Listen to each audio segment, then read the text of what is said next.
Olá, amigos, olá, amigas. Estamos iniciando o nosso Economia e Desenvolvimento desta semana. Eu quero só lembrar para vocês que nós estamos, neste ano de 2025, comemorando 25 anos no ar.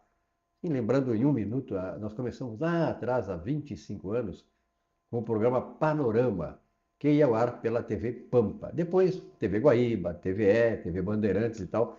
E depois, quando naturalmente a internet veio e trouxe essas alternativas de mídia, nós passamos ali porque você deve imaginar que a TV aberta é uma TV muito cara. O preço, o valor, né, de aluguel de espaço, que é o nosso caso lá, que era o nosso caso das nossas emissoras que eu citei, é um espaço que é muito caro, é valorizado demais. Hoje já não tanto, né? Isso, as coisas mudaram exatamente pelo crescimento das mídias na internet, como é o nosso caso hoje.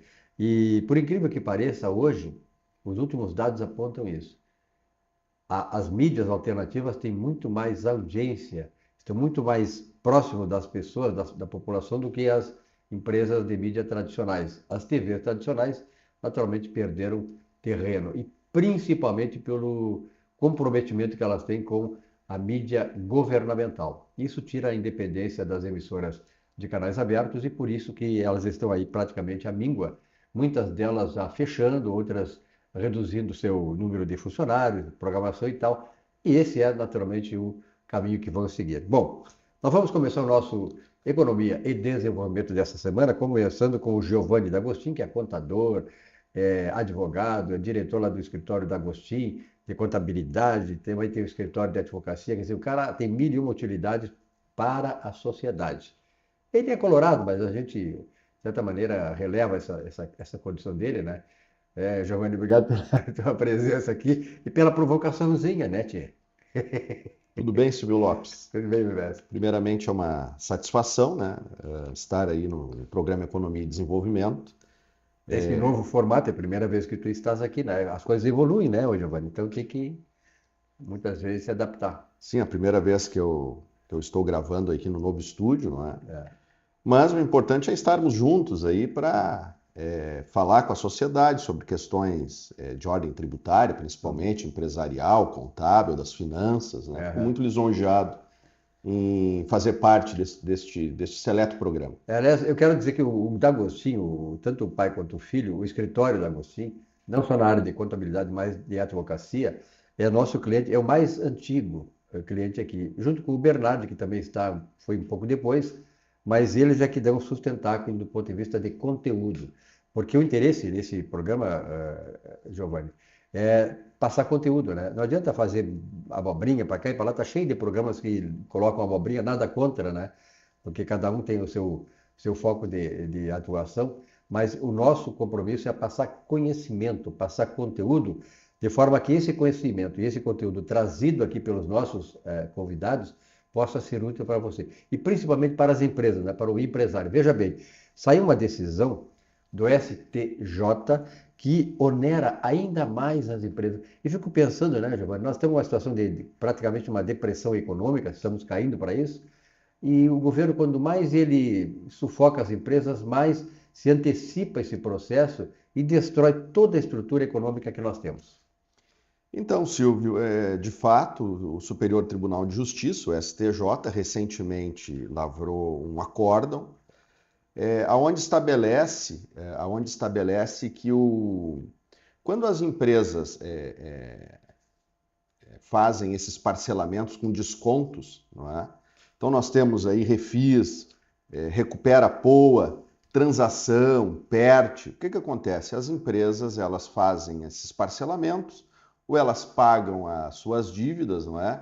De acordo com regimes e condicionantes especiais, e elas recebem ali alguns descontos de multas e juros, certo?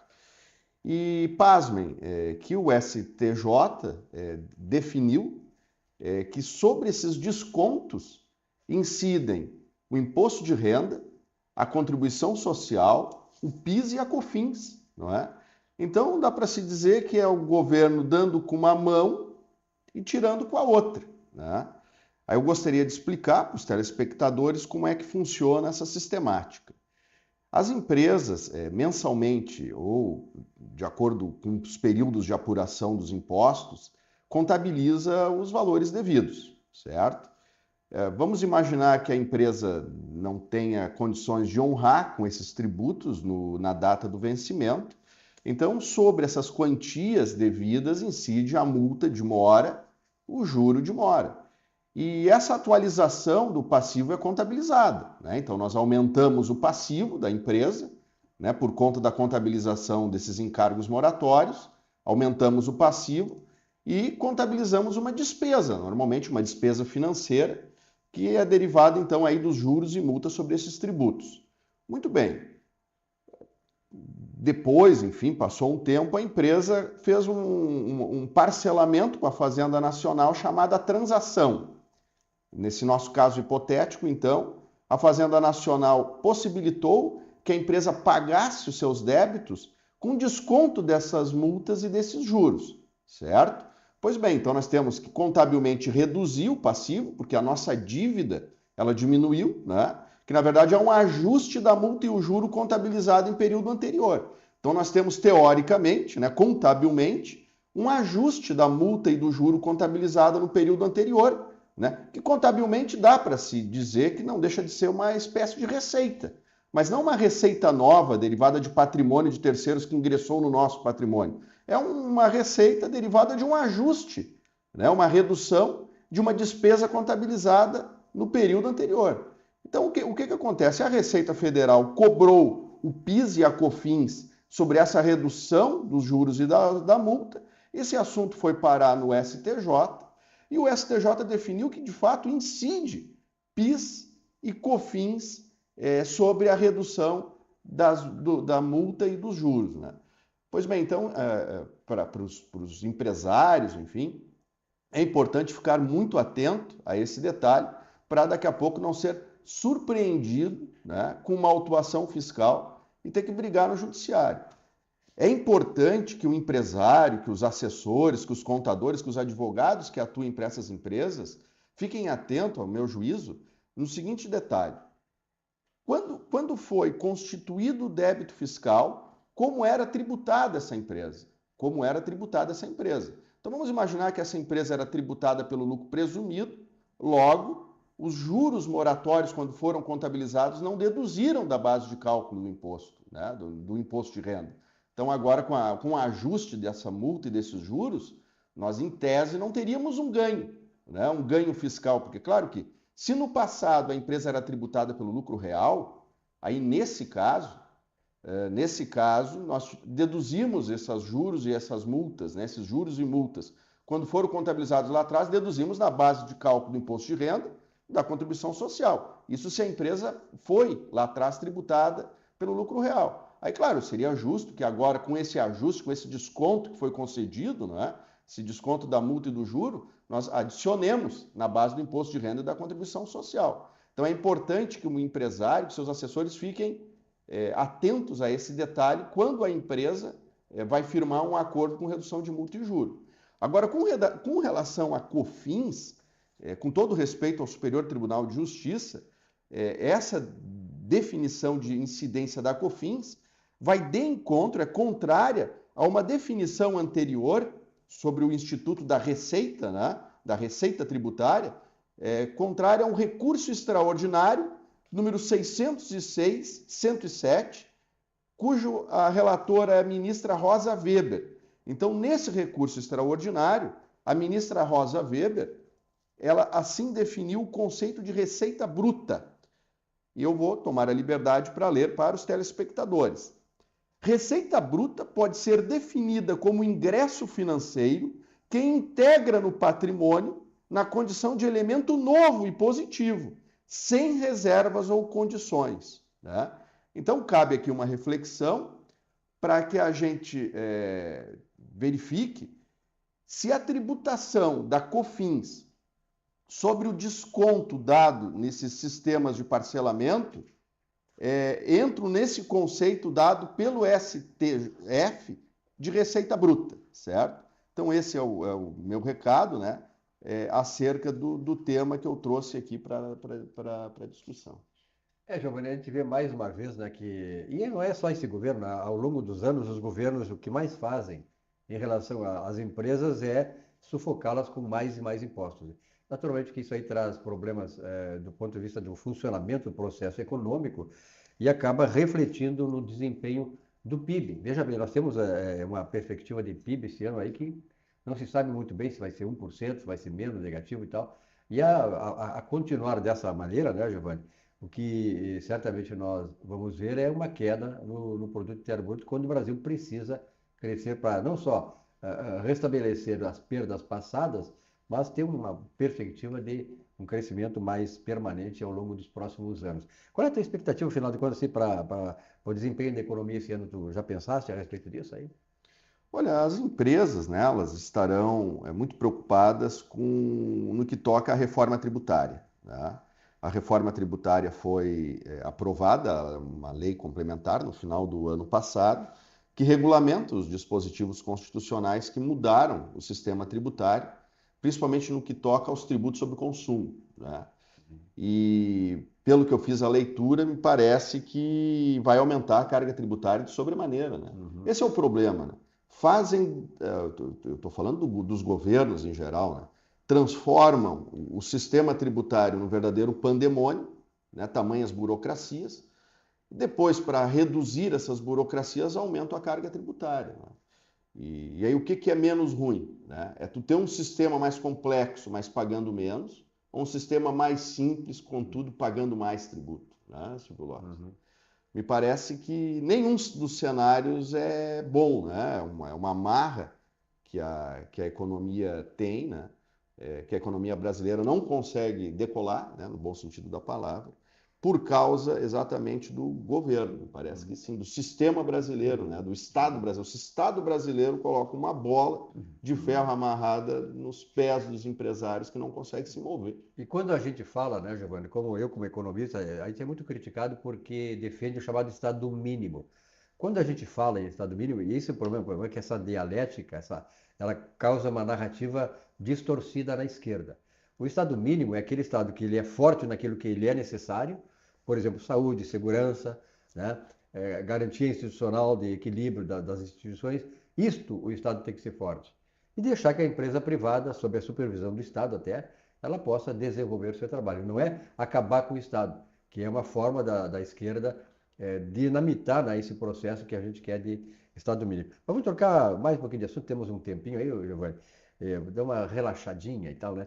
Tu sabe que na história, é lá que quando começou a se trazer a questão do desenvolvimento das nações e tal, se estabeleceu uma certa relação do desenvolvimento econômico de um país conforme o clima em que esse país está inserido. Por exemplo, tem uma tese que foi muito bem, de certa maneira, muito bem aproveitada e muito bem questionada também, que diz que os países desenvolvidos eles estariam dentro de uma geografia política, numa geografia global em que a temperatura fosse entre 18 e 24 graus centígrados.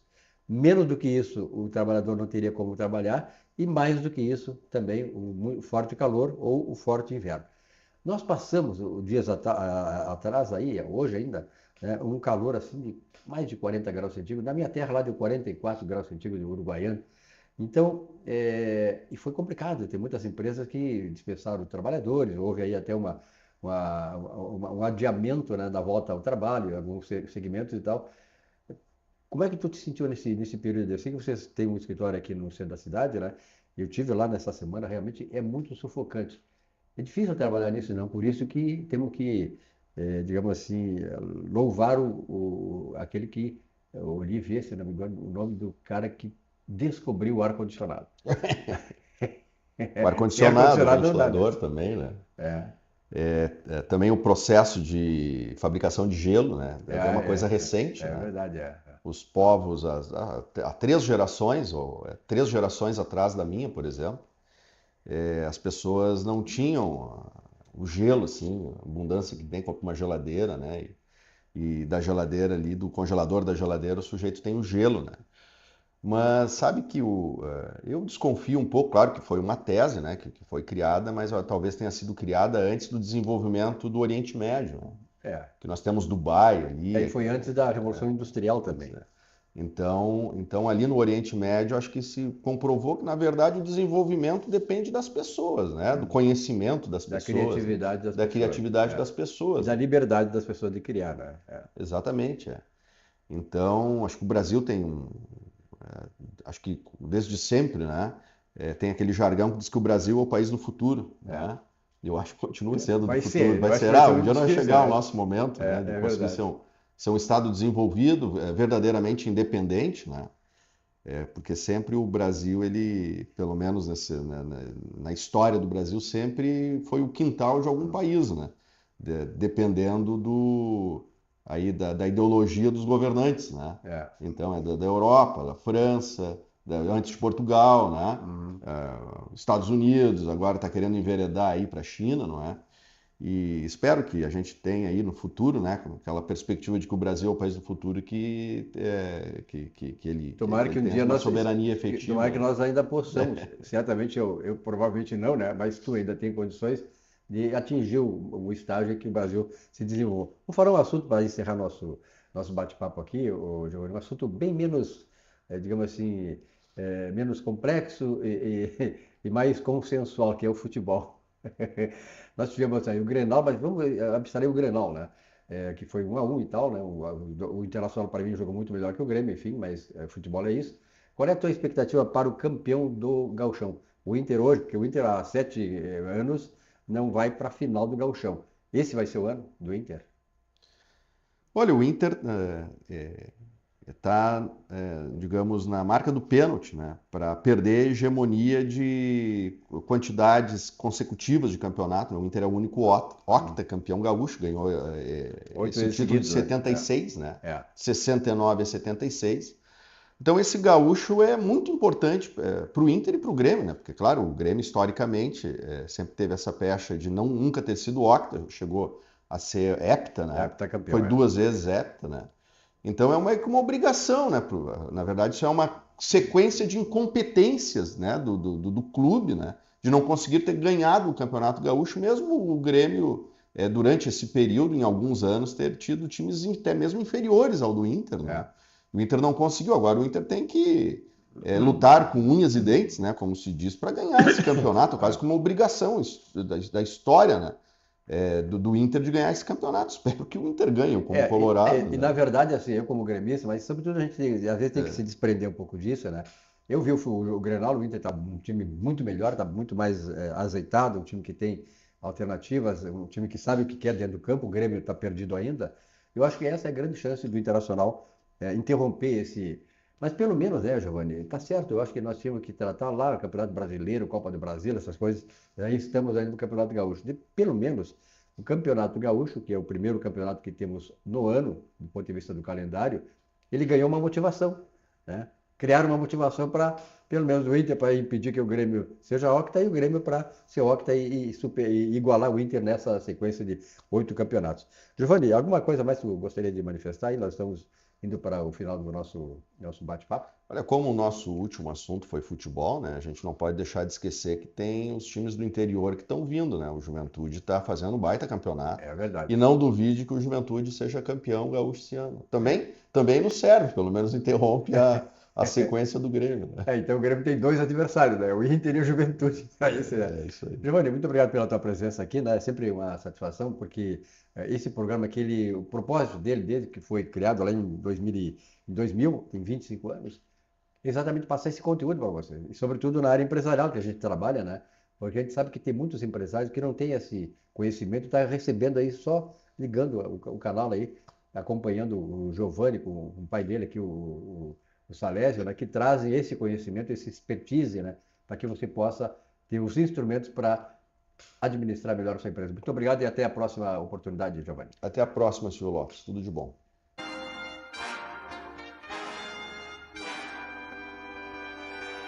Está aqui comigo Wesley Lacerda. Wesley, que é empresário e educador lá de... Recanto Maestro. Recanto Maestro. Seguidamente o pessoal fala em Recanto Maestro, que é uma região maravilhosa, pois o Wesley Lacerda é de lá. Wesley, obrigado pela tua presença aqui, o primeiro programa de 2025. Silvio, que alegria abrir o ano aqui contigo, Casa Nova, primeiro tudo programa, lindo, primeiro programa do ano, maravilhoso. Vamos adiante. Muito bem. Bom, Wesley, tu coloca que é empresário, empresário de sucesso lá naquela região toda, no Rio Grande do Sul, mas além de tudo, tu és um educador. Como é que é esse teu processo de educador, juntamente com o ser empresário? Que nós sabemos que ser empresário não é fácil no Brasil. Olha, Silvio, essa é uma questão muito interessante, porque, na verdade, o empresário, ele é um formador de pessoas. Ninguém faz nada sozinho. Então, o empreendedor, o empresário, de essência, ele busca outras pessoas para ajudar a construir seu sonho, para ajudar a construir esse produto, esse serviço que ele quer ofertar e colocar no mercado. Acontece que isso é o geral, só que eu me dei conta, com o passar do tempo, que eu tenho um modo de falar que mexe as pessoas, move as pessoas. Então eu uso isso, é um dom que ganhei da natureza, um dom divino, né, para melhorar a vida do contexto onde eu estou e fazer os meus negócios. Então, empresário, educador, porque quando eu me posiciono, quando eu incentivo, quando eu estimulo, eu também tiro a pessoa do lugar onde ela está para ir para um lugar superior. O Roberto Campos, numa das entrevistas que ele tem dado ultimamente, eu entrevistei, graças a Deus, o Roberto Campos lá atrás, ele disse que entre todos os áreos que existem, missionário, funcionário, tantos tal, o mais importante é o empresário. E ele tem razão, naturalmente o empresário é aquele que faz, que constrói as coisas a partir das quais nós temos nossa possibilidade e oportunidade de trabalhar, de criar também, mas o empresário é fundamental. E no Brasil, né, Wesley, vamos tocar um pouquinho nessa questão, o empresário ainda é visto como o vilão, né? Como um camarada que, de certa maneira, é opressor e tal, mas isso está mudando. Silvio, a vida inteira quem produz é criticado, só que criticado por quem não produz. É verdade. Então, quando alguém que não produz nada, alguém que só critica, que tem uma vida feita para destruir, critica, no final das contas é um elogio. Né? Porque nós pensamos totalmente diferente. A brincadeira que se faz, né, eu investi e arrisquei 50 vezes tudo que eu tenho. Ou seja, se eu fizer uma bobagem, eu empipino a minha geração e tantas para frente. Essa responsabilidade é o que caracteriza o empreendedor. Não tem receio de investir. Então a gente vai fazendo e vai produzindo riqueza, que no final é o que sustenta todo esse nosso Brasilzão. Aliás, tu falaste muito bem essa questão, né? A gente sabe que os maiores empresários, as maiores empresas, a maior riqueza é produzida no interior do Brasil, né?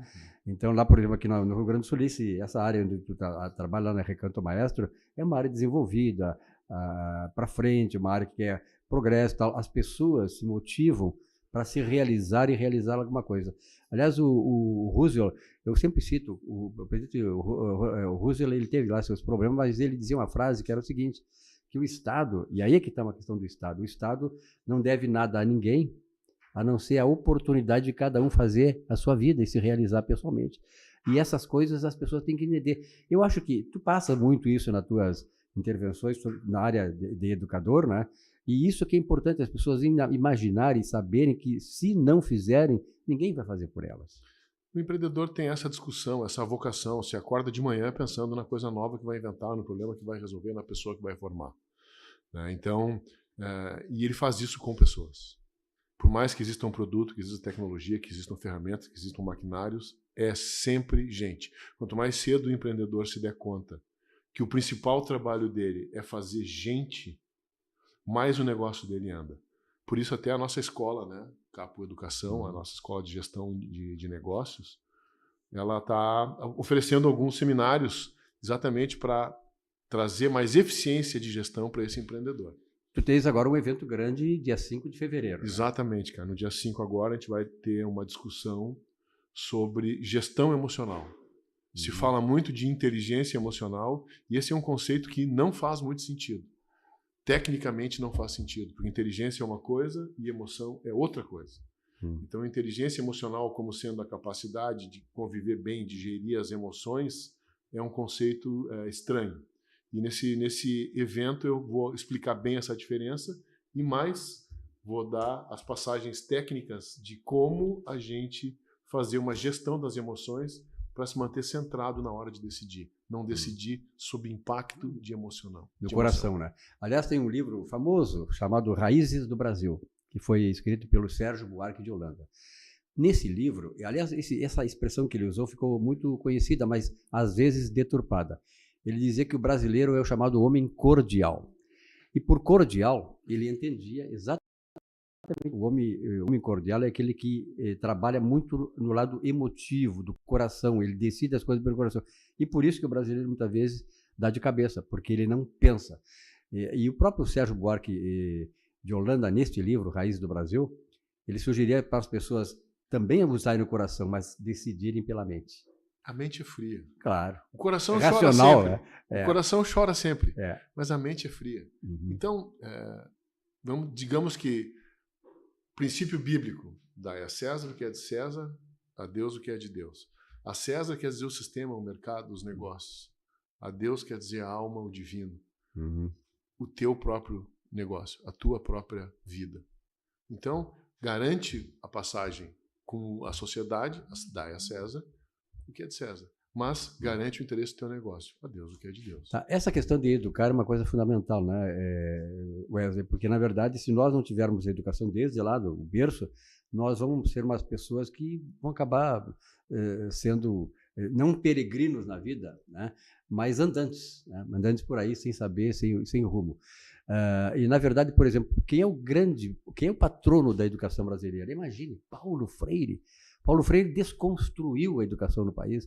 Tudo que o Paulo Freire fez foi exatamente aquilo que é o contrário de um país como o Brasil, que quer um dia chegar num processo avançado de civilização. Então, tu começa mal já, quer dizer, nós temos que fazer uma reorganização, uma reconversão na educação brasileira. E esse é um propósito que eu tenho certeza que gente como tu tem hoje uma função fundamental.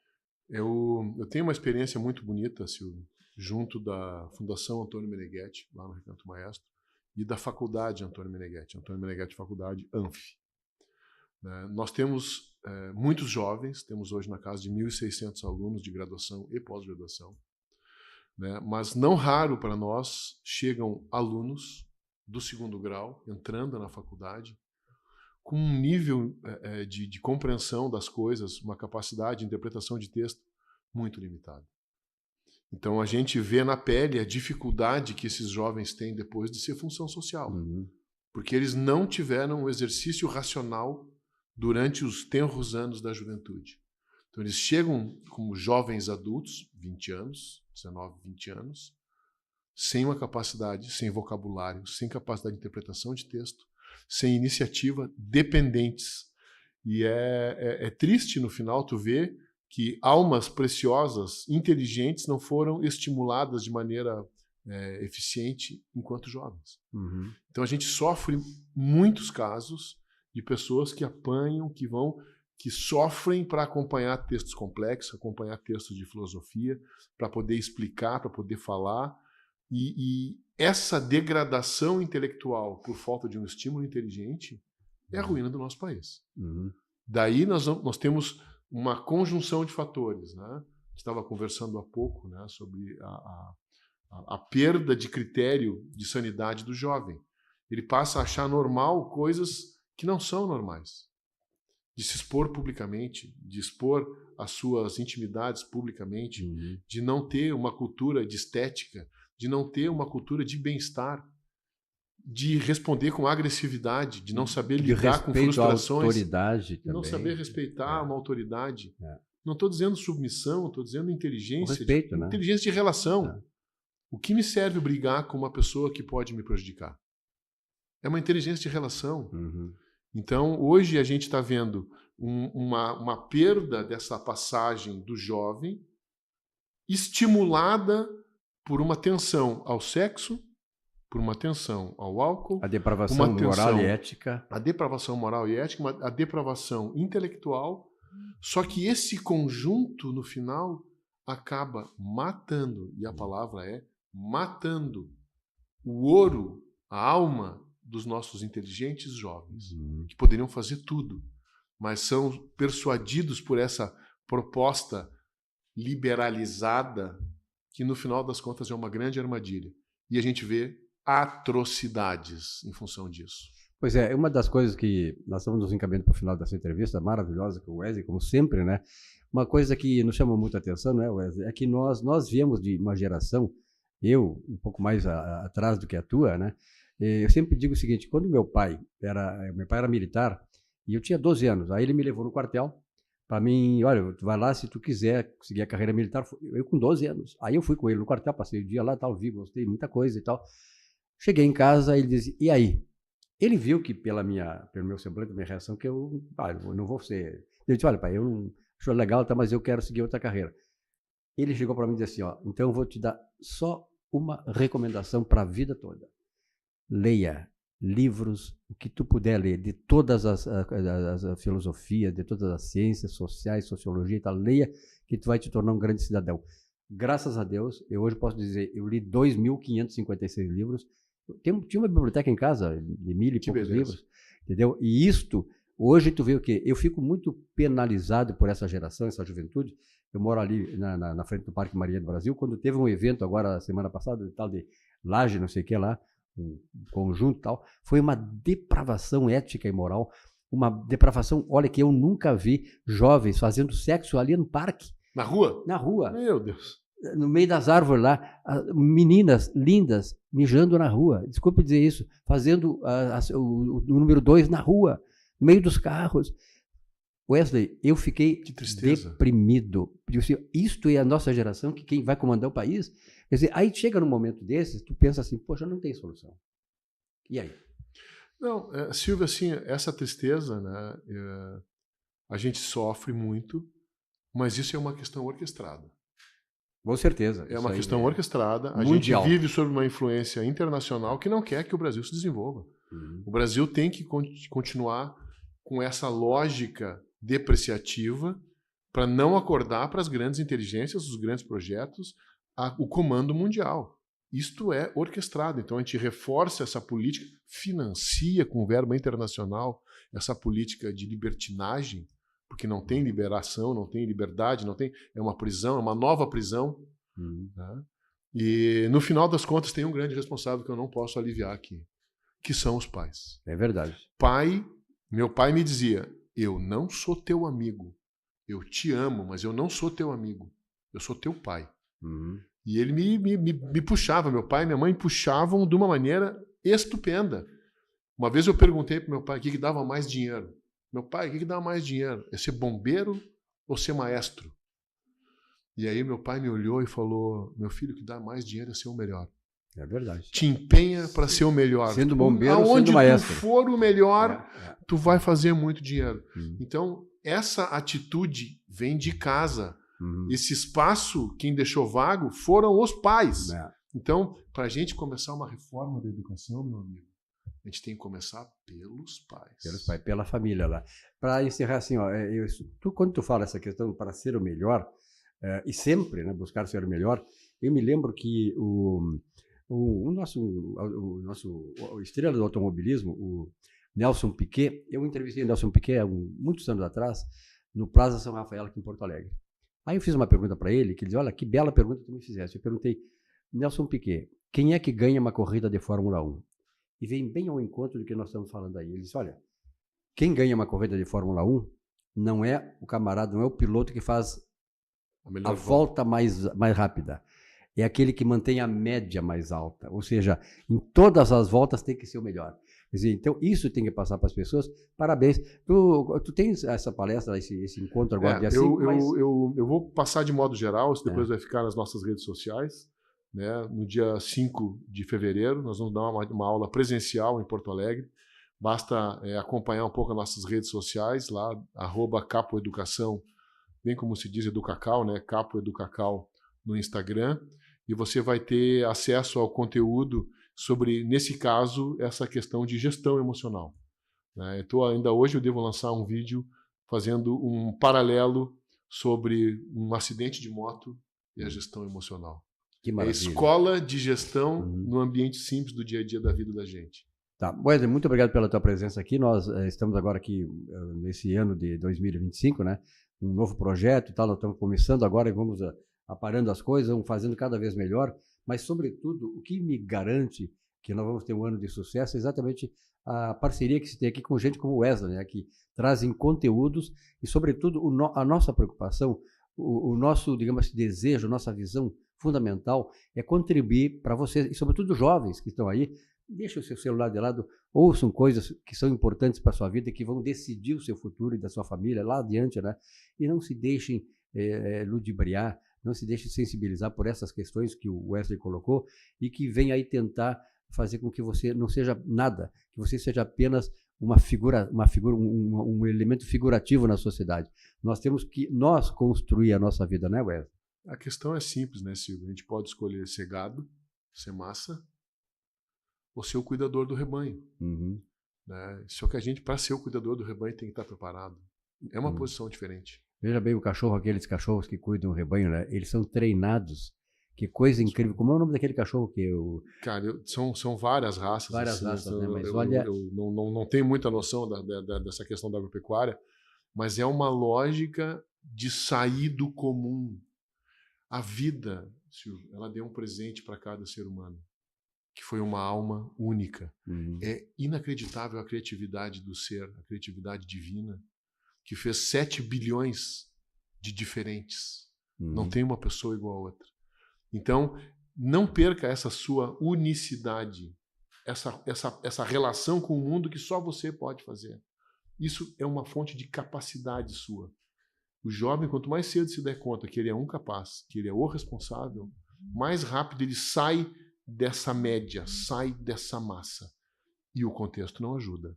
O filme bota para dentro da massa, a música bota para dentro da massa, a rede social bota para dentro da massa, e programas como esse do Silvio fazem uma luz lá na frente, que nos tiram da massa. Pelos convidados que temos. Wesley, um grande abraço, até a próxima oportunidade. Obrigado. Parabéns aí pelo teu trabalho e, sobretudo, parabéns pelo conteúdo que tu passa aí, porque eu tenho a certeza que, se você pensar um pouquinho mais, esse tipo de conversa, esse tipo de papo, vai dar um start aí na sua vida, de repente você vai mudar a partir disso aí, como nós mudamos, eu e o Wesley, nossa geração mudou a partir de certas starts que nós tivemos na vida, porque tivemos interesse em progredir e prosperar e sermos um indivíduo na sociedade que vai contribuir de maneira positiva para essa sociedade. Afinal de contas, o Brasil é tão rico, tão maravilhoso, um dia nós vamos ser uma civilização de respeito no mundo. Um grande abraço. Obrigado, meu querido. Mais uma vez te agradeço e a tua capacidade enorme de tirar o que a gente tem de melhor através dessa conversa maravilhosa. Um grande abraço. Abraço.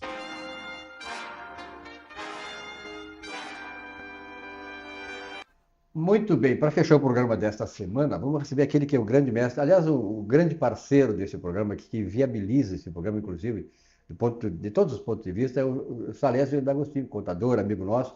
E, aliás, eu sempre digo, né, até para ele, digo, Salésio, quando eu falo em contabilidade, quando se fala em contabilidade no Rio Grande do Sul, não tem como não linkar com o nome do Salésio.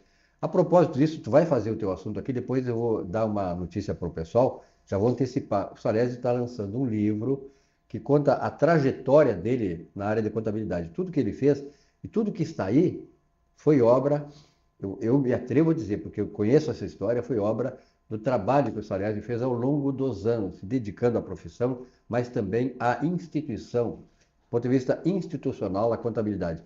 As entidades que têm aí representativas desse segmento deve muito ao Salésio D'Agostino. Obrigado pela tua presença, Salésio. Muito bem, estamos à disposição.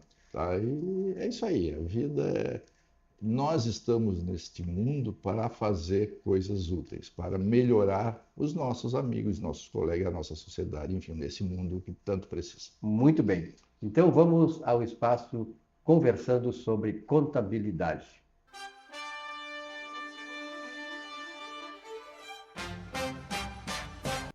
E nesse espaço, né, Salésio, nós vamos ver aí contigo qual é o assunto que, na verdade, te traz aqui hoje. Buenas, os assuntos eu sempre, no meu programa, eu respondo alguns questionamentos, né? Essa semana... Tem um aqui, deixa que chegou um aqui agora, que tu me passaste casualmente, aqui, o professor Salésio, olha o que ele está dizendo aqui, ó. Os comentários nas redes sociais estão focados em grande parte no déficit ou nos déficits gerados nas empresas estatais e no fundo de pensão da Previ, que é o fundo de pensão do Banco do Brasil. Como o déficit e o superávit são assuntos contábeis, O senhor poderia esclarecer como esses resultados são apurados? E esta questão é importante, e essa questão é feita pelo Antônio Carlos Coimbra, que é aqui de Porto Alegre, professor Salésio. Muito bem. Coimbra, eu tenho dito, e não é nenhuma novidade, tá? É que assuntos contábeis são assuntos que as pessoas ignoram. Políticos, jornalistas, né? A sociedade em geral. Tá? Eles não entendem, né, como é que um patrimônio é constituído. Okay? E aí gera uma série de especulação. Entende? Por que isso? Porque no momento em que se diz, a minha empresa deu lucro. Aí a pergunta é, que lucro foi esse? É um lucro gerado pela atividade ou é um lucro gerado através de outros aspectos que não envolvem a atividade? Entende? Veja. Aqui nós temos aqui, ó, ó. Renner lucra 50% mais no terceiro trimestre. Muito bem, lucra. Agora, esse lucro é gerado pela atividade dela ou é gerado através de outros elementos, né, que não têm a ver com a sua atividade? O que é lucro? Lucro é quando o patrimônio aumenta, ok? Aumenta o meu patrimônio e o resultado desse patrimônio, ele é através do quê? Do lucro. Só que eu posso aumentar o meu patrimônio através da minha atividade, aonde eu tenho uma renda. Para obter esta renda, eu tenho um custo e tenho uma despesa, não é isso? Aí eu tenho um resultado. Esse resultado, se a renda foi superior a esses gastos, por consequência, eu tive lucro. Mas isso é um lucro da minha atividade. Agora, se eu tenho um imóvel, que paguei por esse imóvel 10, e vendi esse imóvel por 90, significa dizer o quê? Que eu tive o quê? Um lucro desta operação. Só porque essa operação é uma operação esporádica, é uma operação que não tem a ver com a minha atividade. Foi algo que eu agi no sentido de obter recursos financeiros. Então, isso é muito importante que a pessoa entenda que nem sempre o lucro é gerado pela atividade.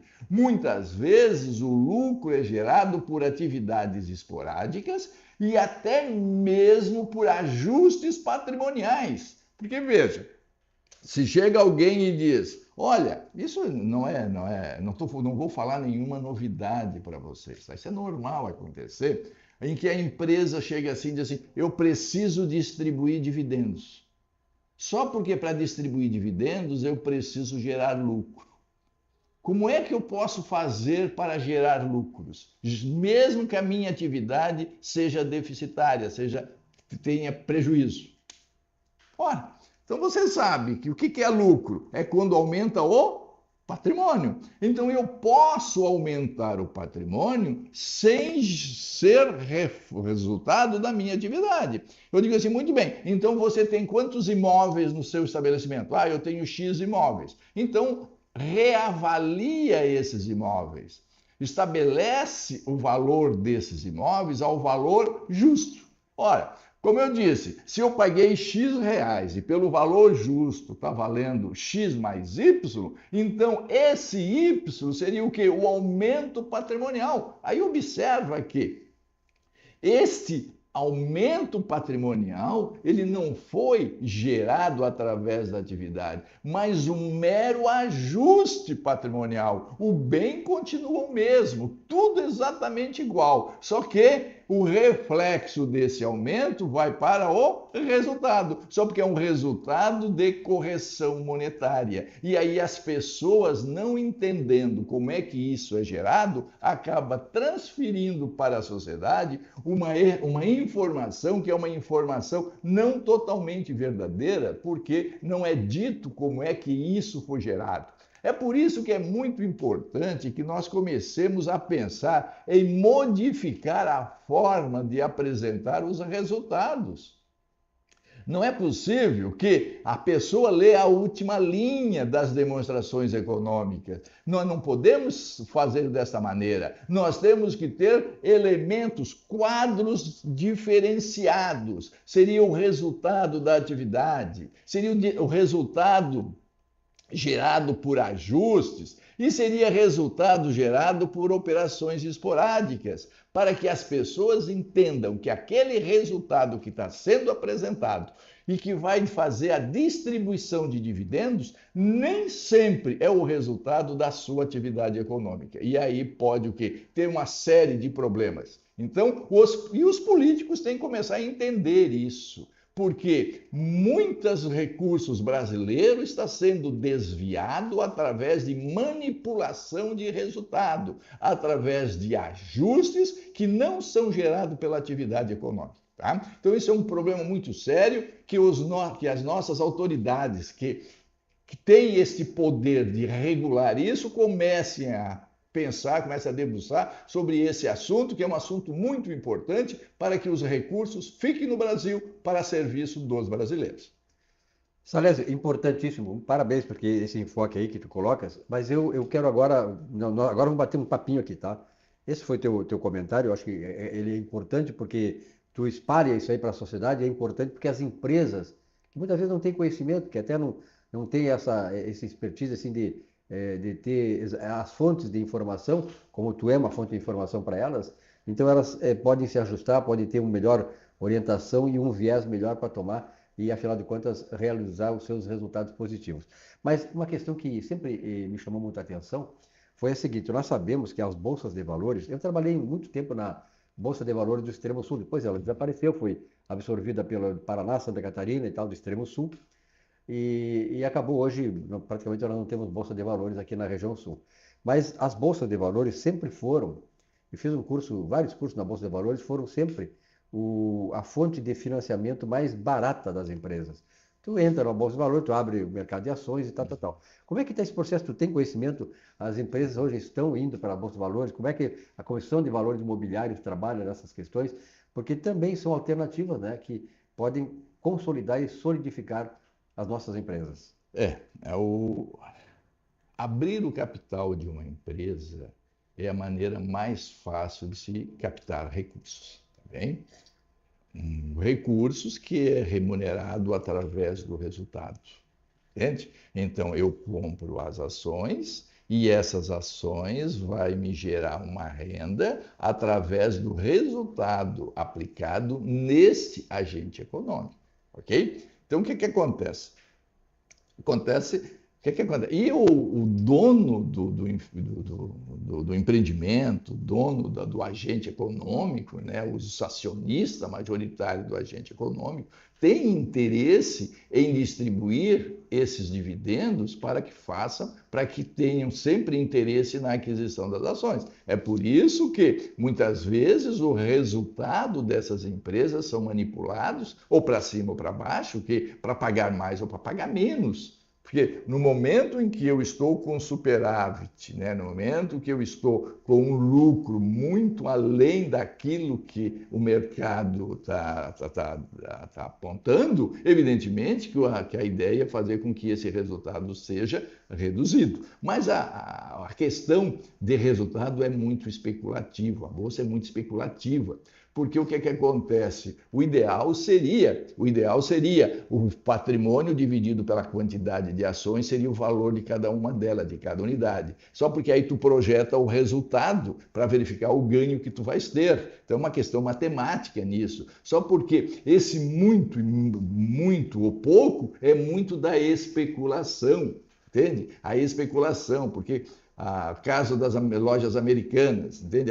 Onde eles inventaram aquele aquele passivo a menos de 40 bilhões de reais. Por que aumentou a menos? Porque se diminui o meu passivo, aumenta o meu patrimônio, aumentando o meu patrimônio, por consequência, o que acontece? O meu resultado aumenta também, e aumentando o meu resultado eu posso distribuir dividendos, depois é descoberto, ajusta, então cai lá para baixo.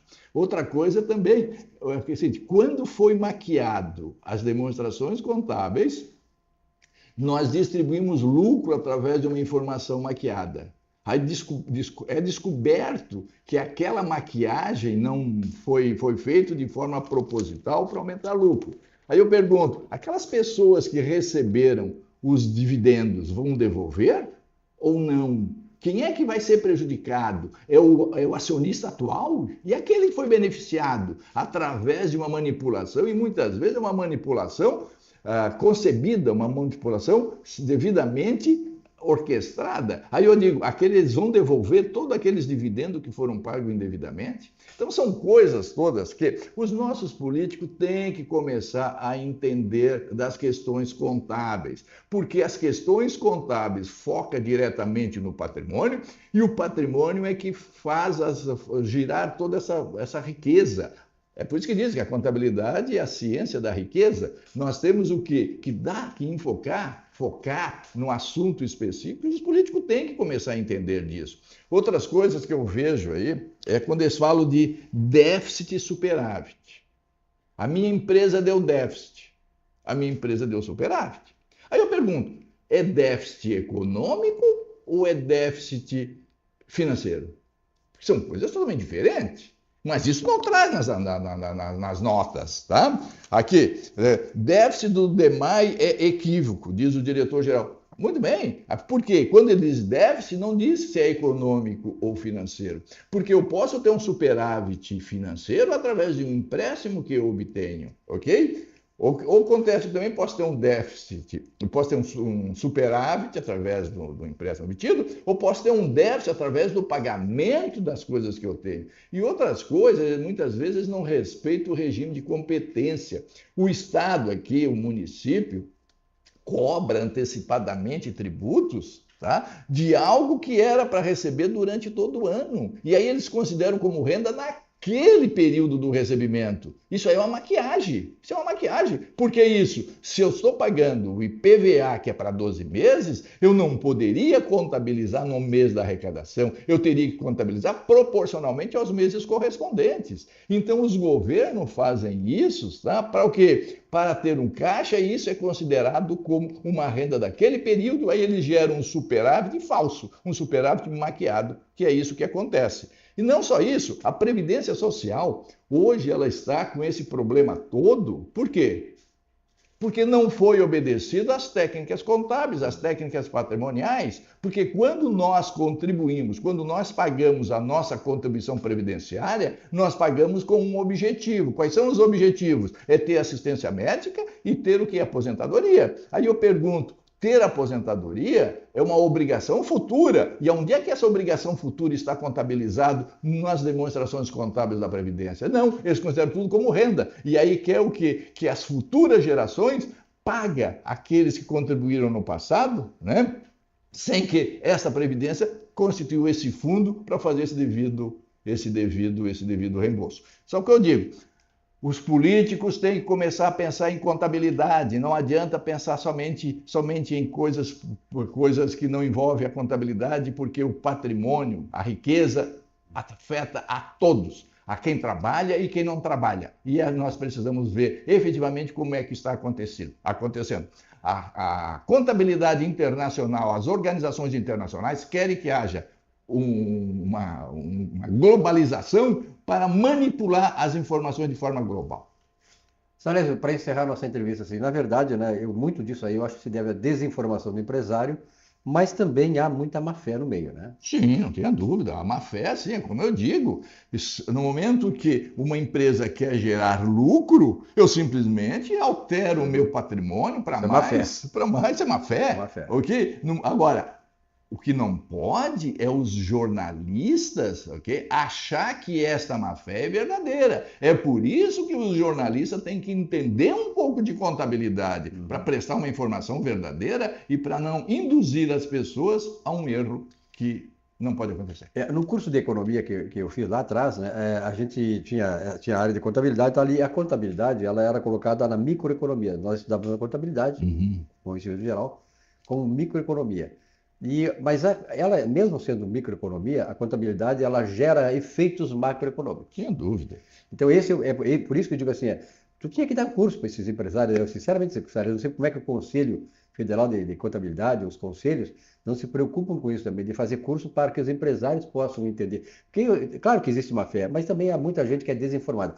Salésio, muito obrigado pela tua participação aqui. Sempre que o Salésio vem aqui, certamente dá muito retorno, porque ele toca exatamente nesses pontos nevrálgicos das empresas.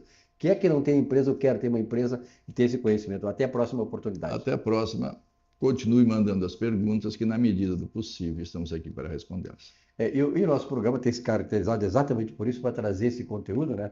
A fim de que você possa ser bem informado, ter conteúdo e possa ter uma vida em que você vai palmilhar a coisa da verdade, sustentação da verdade e ter prosperidade com muita abundância. Muito obrigado pela audiência de todos vocês, pela fidelidade a este programa, que está completando 25 anos neste ano de 2025. Nós vamos voltar na próxima semana. Tenham todos uma semana maravilhosa de trabalho, um bom descanso. Aproveitem bastante. Quem está de férias, aproveite suas férias. Na semana que vem teremos um novo encontro. Até lá!